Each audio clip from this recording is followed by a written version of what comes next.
Michelle Prince, founder and CEO of Performance Publishing Group, making a difference one story at a time. We'll be shining the light on successful founders, entrepreneurs, business owners, and leaders that are getting results and making a difference. We'll talk about how they built their businesses, are creating movements, and leveraging the power of authority in their own lives. Be sure to stick around to the end of the show, and we'll reveal how you can be our next guest. Let's get started.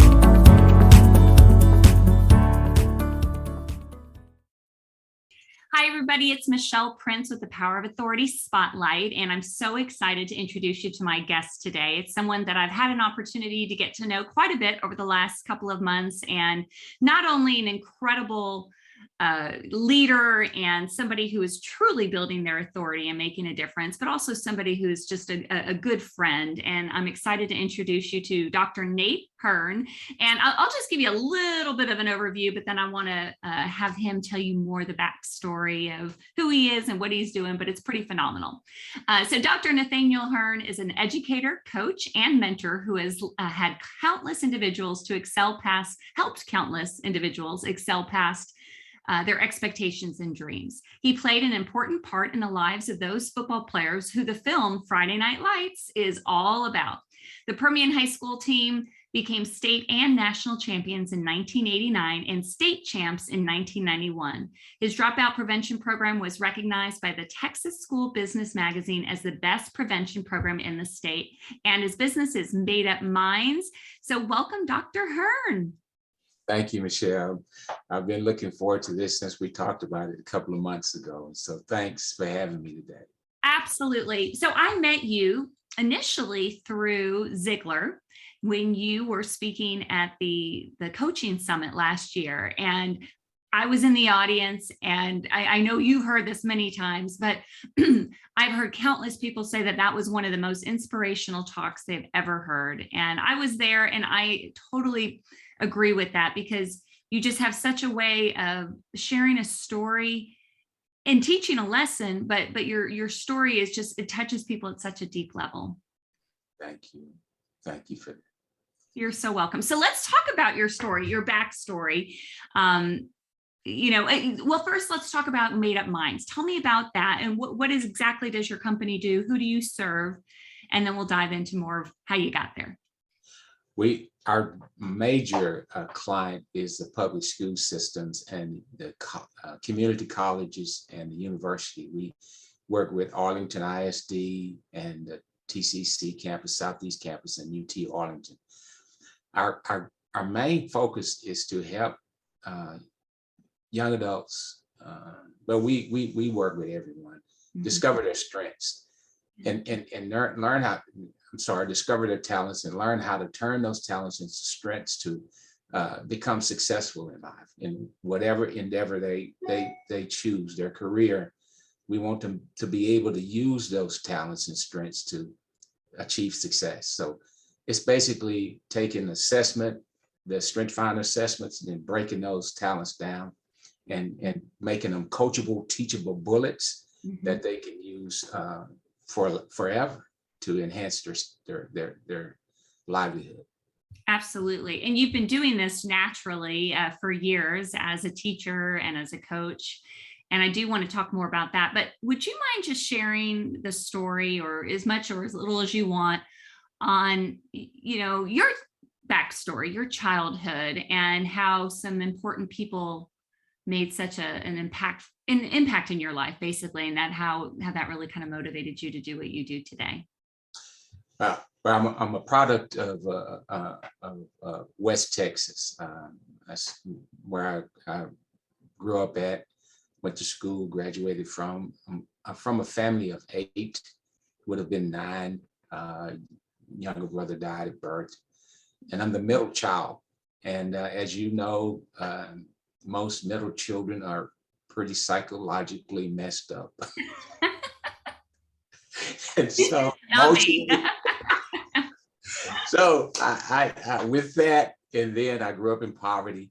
Yeah.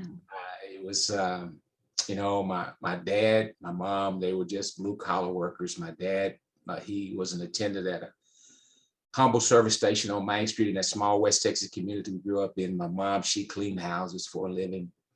The majority of the clothes we wore came from the homes that she cleaned. I remember walking to school with holes in my clothes, holes in my shoes, and carrying a bologna sandwich, a dry meat and bread bologna sandwich to school every day. So it's kind of left me with low self-esteem through my elementary years. And I remember them very vividly because my report cards reflected that low self-esteem. I don't ever remember making an A in elementary school, but report card filled with lots of C's and D's, F's. And I really wanted to quit school, Michelle.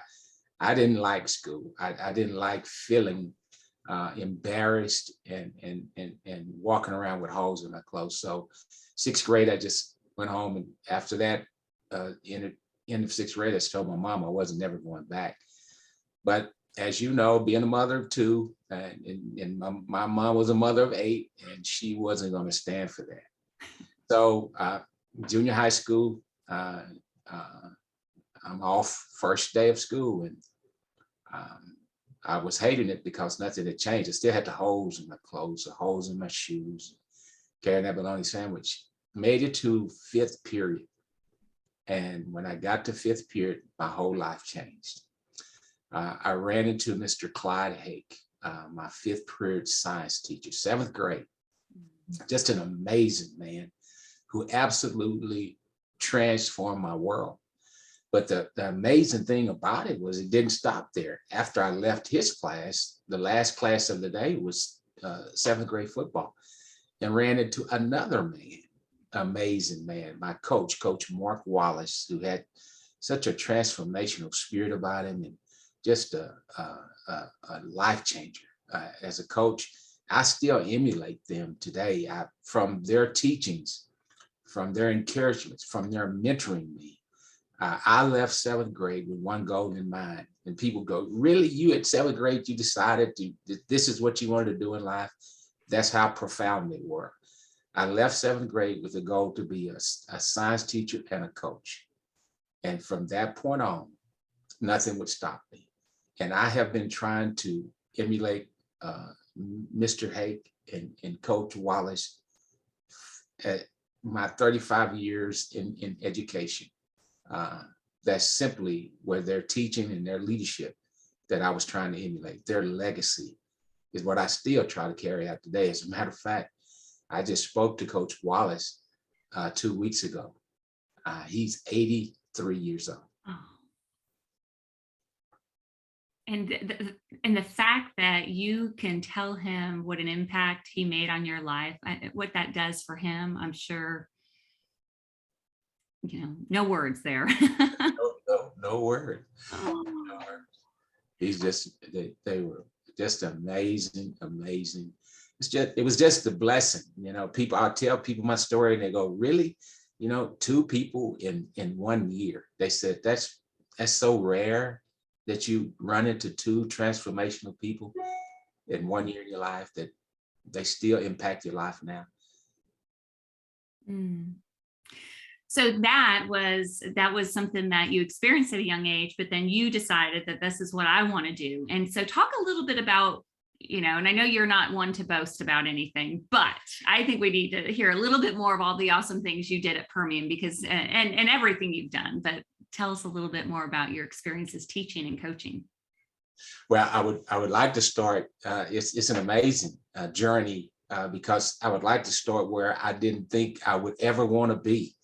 I didn't have any desire to do it, but God has different plans, and what we have to do is obey. And so I started out because when I graduated from college, I went back because I was an athlete in college and I had played on that level. And so I thought I'd start out at the high school in West Texas, but the oil boom was on. So when I graduated and went back, there were no jobs.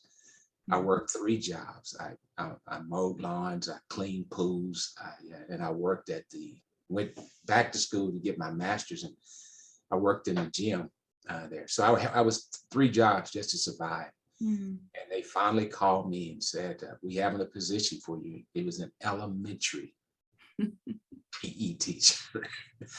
And I thought, seriously, I started to turn it down, but working those 3 jobs was wearing me out. So I took the job, and it was an incredible journey. I remember standing on the playground, Michelle, and thinking, God, what am I doing here? And it was a pre-K. And that day, I'm out there, standing there, and the girl comes up, she's crying. She had fallen, and she just wrapped her arms around my leg. And I picked her up, and just the natural, just to pick her up and asked her what's wrong. And then 2 more came, one on the left leg, one on the right leg, and one around. And then I just said, okay, God, I know why you put me here. Mm-hmm. And it was an amazing thing. We had after school sports, and those, I mean, they were exceptional. We won in every category. It was gymnastics, volleyball, basketball, track. Those kids were just amazing. And I see them now today, they get in touch with me. And that was almost 40 years ago. And then I moved from there to Blackshear Junior High, where I coached my first football team with 11 boys and won the championship. Oh my goodness. With 11 boys. And from there, I moved to Permian High School, and I wasn't, I didn't apply for the job. I got a call from head coach Gary Gaines. He said, the phone just rang one day. I'm at home, and he said, I said, are you Coach Hearne? And I said, yes, sir. He said, I'm Gary Gaines. And he said, I'm the new head coach at Permian High School. He said, I have a position.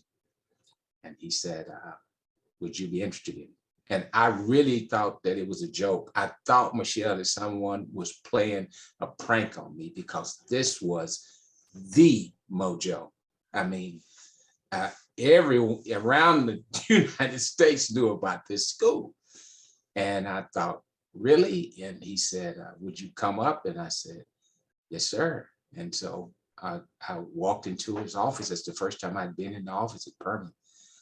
And he told me, he said, this is not an interview. He said, I've heard so much about you. I've called all around, and I've heard so much about you. This is your job if you want it. Wow. And it was that quick.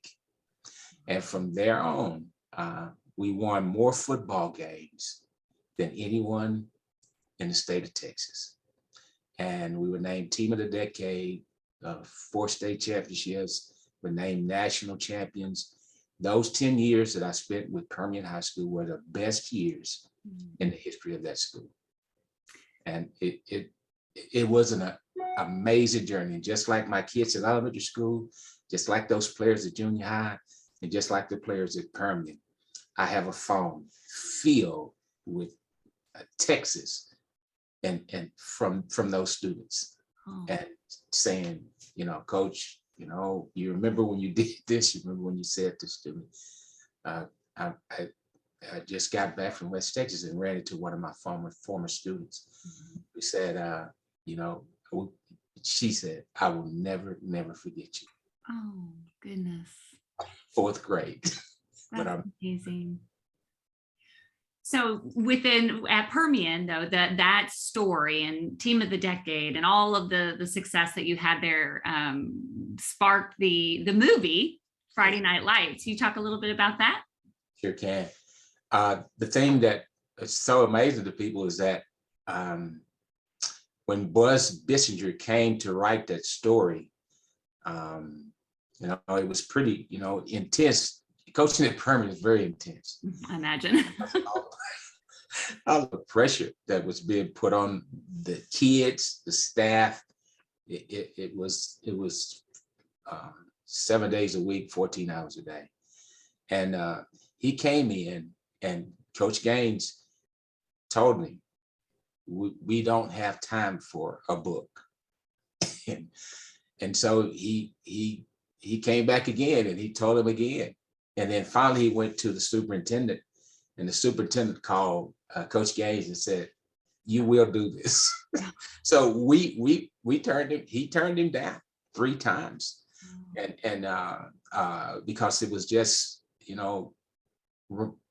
we didn't know. We thought it was going to be just come in and write this book, but we had no clue that he would spend a year with us. And he would be in every meeting, and he would be out up on the practice field with us, and he would ride the buses to all the games and all of those things. So became very intimate in our lives. And we had no clue. As a coach, we were just doing our jobs. Yeah. We didn't know, really, Michelle, that it was going to turn into what it has. We had no clue that it would be a New York Times bestseller. We had no clue that it would be a movie that some people say is one of the top 10 best sports movies made. We had no clue that it was going to turn into a TV series that won an Emmy and is still in syndication now. Those things are still in syndication now. It just amazing. Wow. And looking at it from the inside, we didn't see all of that until you got outside, and you would run into people who would say, "I love that movie. I watched every series of the television series. I've read the book." And as I travel, as you know, I've traveled from East Coast to West Coast. It's just amazing the things that they say. I met a lady from India who I was speaking, and she said, "My son, he's 10 years old. And she said he has watched Friday Night Lights 25 times. Wow. She said, "I cannot leave the United States without you giving me your autograph." She said he would practically die if I do not get your autograph. Wow. India. That's amazing. I think it just goes back to the power of story. And you know how much I love story and how we relate to, we're all that the story of Friday Night Lights. I mean, we're all rooting for the either the underdog or, we want a story of hope and inspiration and all that. And you tell it so well. You truly do. I'm curious though. So the show being The Power of Authority, it's not really just about being an author or anything. It's really about using and leveraging your story, to get it out there. So tell us more about what you're doing now, because I know you're an author, you're a speaker, you're continuously growing your platform. So tell us how you're doing it. My whole thing is try to emulate what Mr. Hake and Coach Wallace did for me. Mm-hmm. I know what it did for my life. I know what it did in moving me from that kid who was no self-esteem to becoming someone who had the courage, who had the self-esteem now to get up in front of people and talk. And as you know, you're a great speaker yourself. That's not the easiest thing in the world, to talk to audiences like that, but it's because of their teachings. They're motivating me. I remember coming from elementary school and having all of those D's and F's on my report card and making that first A in Mr. Hayes' class. And he told me, he said, "Nathan, you're a smart kid. You can do this." And using smart and my name in the same sentence, I couldn't believe it. I just couldn't believe it. And those are the things that motivate me to do what I do today. Mm-hmm. Because I say to students, my heart is working with at-risk students, because that's what I came from. Mm-hmm. I know what that feels like. And so my thing is to let them know, and they're very bright. They're very bright children. Mm-hmm. To let them know that this is just a bump in the road. Whatever you're going through at home, however this thing is affecting you at school, this is a bump in the road, because if I can do this, you can do this. And my whole premise is to like take those talents that they have, and they're, like I said, they're very bright, and give them instructions, teach them, motivate them, help them, encourage them to take that talent and turn it into their greatest strengths so they can be successful in whatever they do. And I believe with all my heart, as we go into those schools and we take those assessments and we tell them their top 5 strengths, and we give them the instructions of how to move those talents to strengths by the teaching motives that we use. It's like giving them the key to the Maserati, Mercedes-Benz, when they walk across that stage, because I didn't have that when I walk across the stage. All I knew is that Coach Wallace and Mr. Haight told me, Nathan, you can do this. You have the gifts to do whatever you want. That's all I was running on. But now, if you know I'm an achiever, if you know that you're a communicator, if you know a relator, if you know these things about yourself and how to enhance those things, I mean, that's what we want. Yeah. So that's what we do in the school districts, in the colleges, and in universities. We help them understand their innate abilities, those God-given talents that no one can take from you. That's right. You can use them for your success.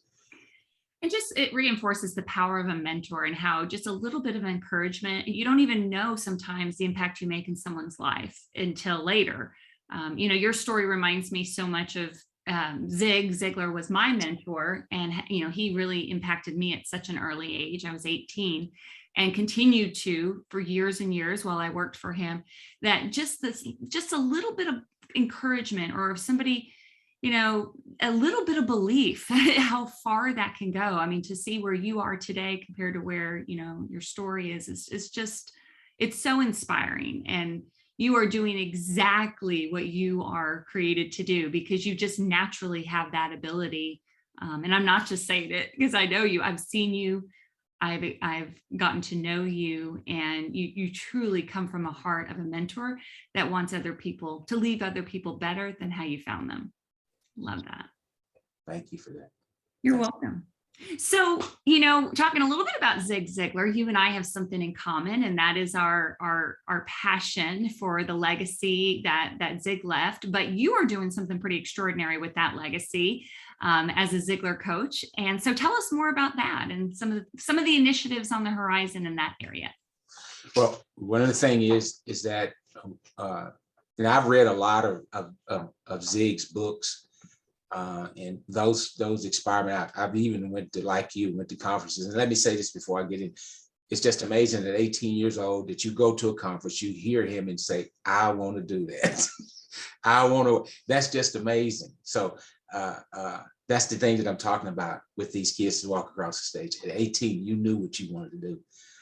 Well, I can't say I knew how to make it, but it was a divine appointment, and God placed that desire in my heart, and those doors opened up for me that I could not have planned. And so it was definitely a divine appointment. Just amazing. It's truly amazing. So tell us about your coach. You're an author, and tell us more about that. The book, Choose to Win, I read it, and it reminded me of my coaching days at Permian. And so I just felt like this is something that needed to be used to inspire others. Now that that feeling of coaching, it never leaves you.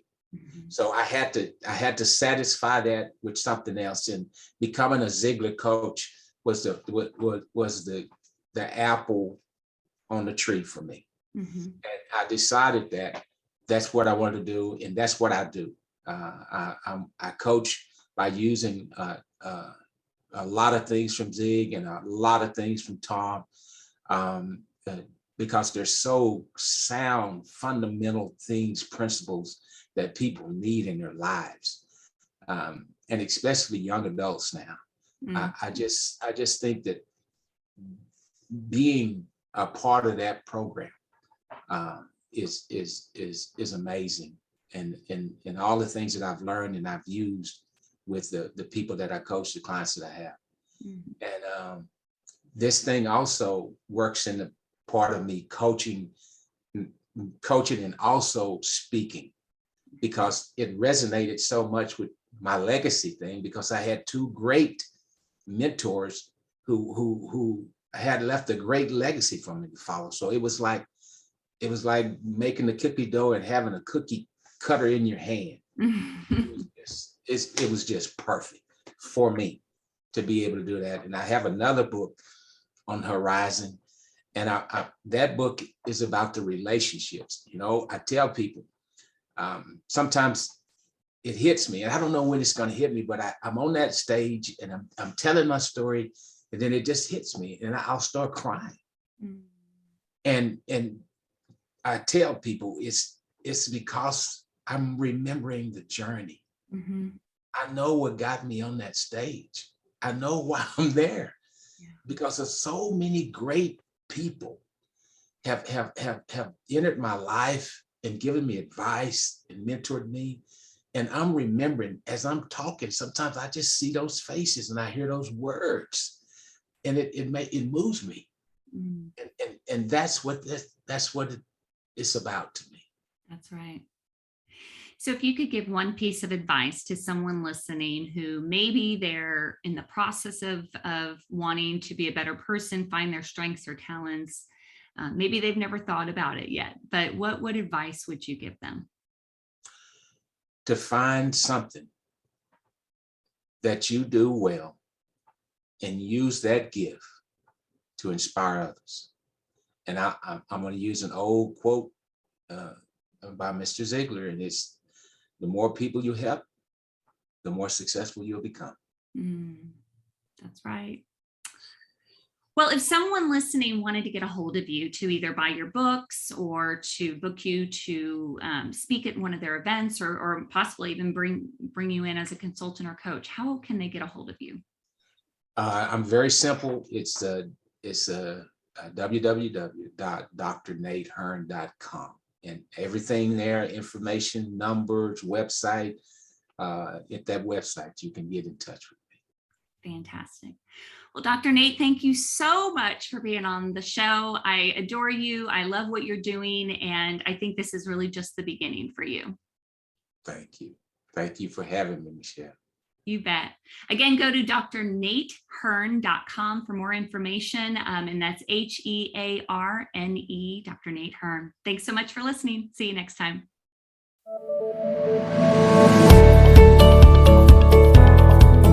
Thanks so much for listening to the Power of Authority Spotlight. If you're a successful founder, entrepreneur, business owner, or leader that's getting results and making a difference, and you'd like to be on this program, please visit us at go.michelleprince.com/podcast-guest to apply. That's go.michelleprince.com/podcast-guest. Also, if you got something out of this interview, please share this episode. Just do a quick screenshot with your phone and text it to a friend, or post it on the socials. If you know someone that would be a great guest, tag them on social media to let them know about the show, and include the hashtag #ThePowerOfAuthoritySpotlight. I love seeing your posts and guest suggestions. We are regularly putting out new episodes and content, so make sure you don't miss any episodes by subscribing. Your thumbs up, ratings, and reviews go a long way to help promote the show and mean a lot to me and my team. Want to know more? Go to our website, michelleprince.com, or performancepublishinggroup.com, or find me on social media. Thanks for listening. We'll see you next time.